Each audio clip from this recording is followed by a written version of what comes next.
Assalamualaikum warahmatullahi wabarakatuh. Perkenalkan, saya Supiar Daulay dari kelas 3I Administrasi Bisnis Politeknik Negeri Padang. Baiklah, kali ini saya akan menjelaskan topik kita mengenai digital marketing. Untuk pembahasan kali ini, saya akan menjelaskan topik mengenai digital marketing campaign.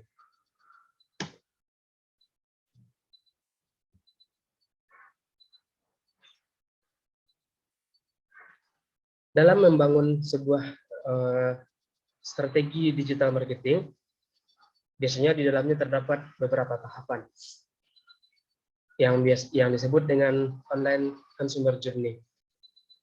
Online consumer journey merupakan beberapa tahapan-tahapan mulai dari pertama kali si calon konsumen mengenal produk hingga akhirnya dia loyal dengan produk yang kita tawarkan kepadanya.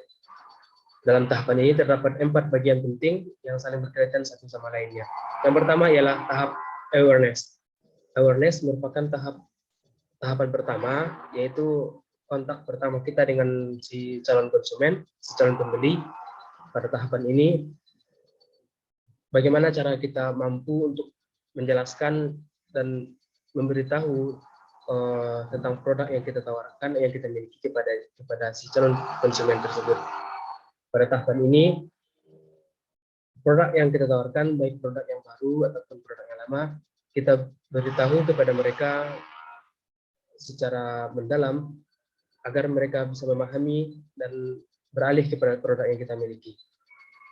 Kemudian setelah mereka mengetahui tentang produk yang kita tawarkan, masuk kepada tahap consideration, yaitu tahapan di mana calon konsumen yang kita tuju tadi mampu mempelajari lebih mendalam dan mencari tahu lebih banyak tentang produk yang kita tawarkan, baik melalui media sosial yang kita miliki, website atau blog yang ada, ataupun iklan-iklan yang tersedia. Kemudian masuk kepada tahap conversion, di mana tahapan ini merupakan tahapan si calon pembeli atau konsumen tersebut memutuskan apakah membeli atau tidak produk yang kita tawarkan tersebut. Setelah dari sekian tahapan yang dilaluinya, setelah dari sekian informasi yang digalinya tentang produk yang kita miliki. Kemudian, apabila tahap conversion ini berhasil, setelah si pembeli, calon konsumen memutuskan untuk membeli produk kita, maka masuk kepada tahap loyalty, yaitu di mana pada tahapan ini, si calon konsumen tidak hanya sekali membeli produk kita, tetapi terus-terusan membeli produk kita tersebut. Yang biasanya pada hari ini hanya membeli satu produk, bagaimana cara kita membuatnya agar besok dan seterusnya produk yang dibeli akan lebih bertambah, 2, 3, 5 atau lebih dari itu. Kemudian ada beberapa role dari digital marketing yang terdapat dalam consumer journey. Pada 4 tahapan yang sudah dijelaskan sebelumnya, pada tahapan awareness ini biasanya dapat dilakukan melalui website atau blog ataupun media sosial, ataupun dapat dilakukan melalui SEO atau SEM yang terdapat pada Google pencarian atau Google Search. Kemudian pada tahap consideration dapat dilakukan dengan pembuatan sebuah video konsumsi atau video kampanye tentang produk yang kita miliki. Dan biasanya ini dapat dilakukan dengan memanfaatkan iklan pada YouTube. Tahap conversion merupakan tahap di mana seperti yang dijelaskan sebelumnya, biasanya pada tahapan ini si konsumen mencari tahu tentang produk kita pada e-commerce, Shopee atau Tokopedia misalnya. Kemudian tanpa dia sadari, ketika melakukan scroll pada Instagram, Facebook, atau Twitter, secara tiba-tiba produk yang kita tawarkan tersebut atau produk yang mereka cari tersebut muncul secara tiba-tiba tanpa sepengetahuan dan tanpa disadari. Inilah yang disebut dengan tahap conversion. Kemudian pada tahap loyalty, ini dapat dilakukan melalui sosial media ataupun pengiriman email kepada konsumen atau pembeli yang sudah melakukan pembelian terhadap produk ini tersebut. Dalam pelaksanaan digital marketing, ada beberapa strategi yang dapat dilakukan untuk melakukan strategi yang dimaksud tersebut. Maka terdapat beberapa langkah atau step yang harus dilakukan. Pertama ialah DEWAT, merupakan bagaimana cara kita mengatur dan menentukan objektif dari digital marketing yang kita laksanakan tersebut. Pada tahapan ini ada 4 poin yang sudah dijelaskan sebelumnya, yaitu tahapan awareness, consideration, conversion, dan loyalty. Kemudian tahap kedua ialah DEWU, yaitu bagaimana cara kita memilih target segmen dari pemasaran atau marketing yang dilakukan. Baik itu menentukan berapa usia dari target yang kita tuju, apa jenis kelaminnya, kemudian di mana lokasi tempat tinggal mereka, apa biasanya media konsumsi yang mereka pakai, kemudian apa yang mereka inginkan, apa yang mereka butuhkan, dan apa masalah yang mereka miliki yang bisa kita selesaikan. Kemudian yang terakhir, yang ketiga ialah the how, yaitu bagaimana pemasaran yang kita lakukan, channel apa yang biasanya kita pakai untuk melakukan pemasaran.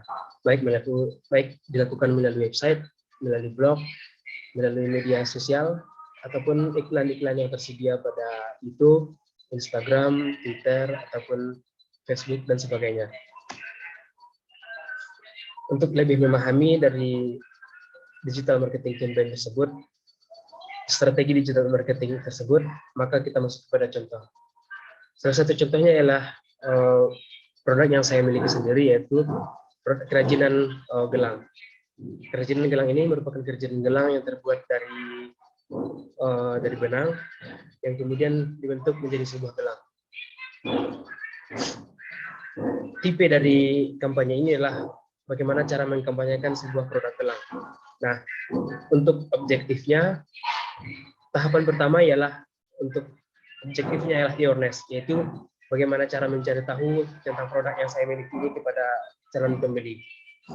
Untuk target segmen dari produk yang saya miliki ini ialah yaitu laki-laki dan perempuan umur dari 12 sampai 40 tahun. Kemudian siswa atau mahasiswa atau pekerja. Kemudian masyarakat yang tinggal di perkotaan atau mungkin bisa saja di pedesaan. Kemudian mereka biasanya tertarik dengan seni dan kerajinan.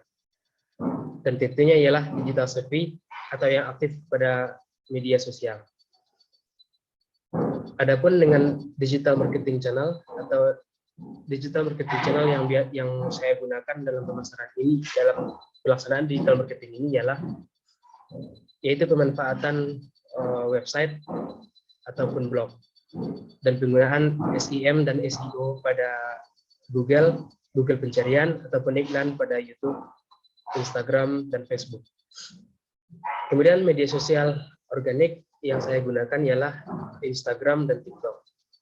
Sedangkan untuk iklan berbayar yang saya pakai ialah iklan berbayar pada iklan Instagram dan YouTube iklan.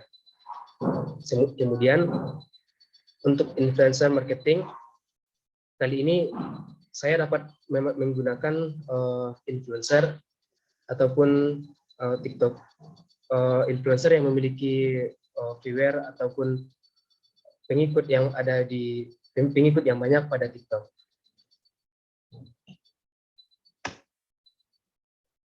Nah, tahapan terakhir dalam menentukan strategi digital marketing ialah bagaimana melakukan pengaturan terhadap budget dan key product indicator.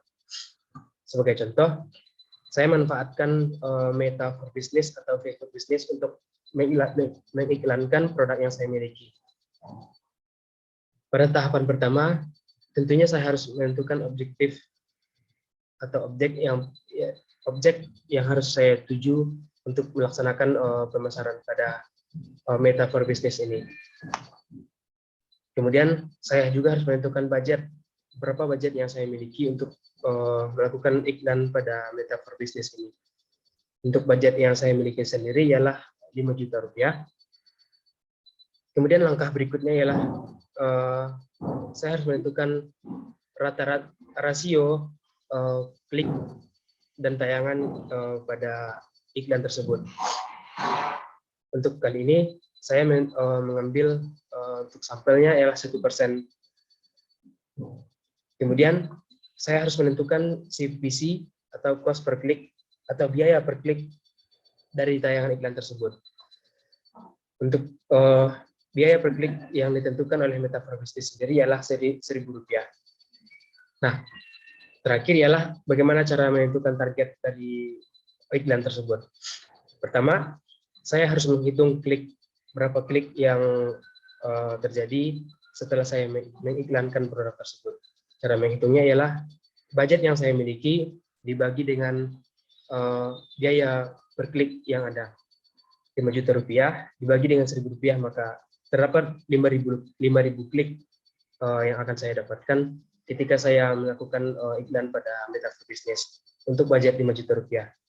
Kemudian untuk menentukan berapa tayangan yang terjadi, maka saya harus mengkalikan total klik yang dihasilkan tadi dengan CTR atau klik, atau dengan CTR atau dengan rasio di tayangan yang ditentukan, yaitu sebesar 100. Maka jumlah klik tersebut dapat dikalikan dengan 100, maka terdapat 500.000 tayangan dalam iklan yang saya masukkan di Meta for Business tersebut.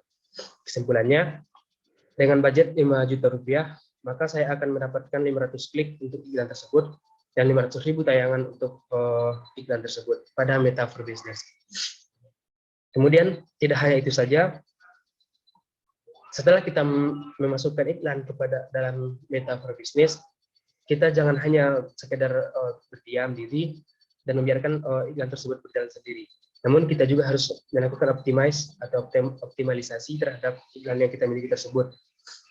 Baik melalui review tentang seberapa bagus caption untuk iklan kita tersebut, dan kita harus melakukan terus-menerus melakukan trace atau memeriksa apakah target yang kita tetapkan tersebut sudah mencukupi dan budget yang kita miliki tersebut sudah cukup untuk memasarkan produk yang kita miliki.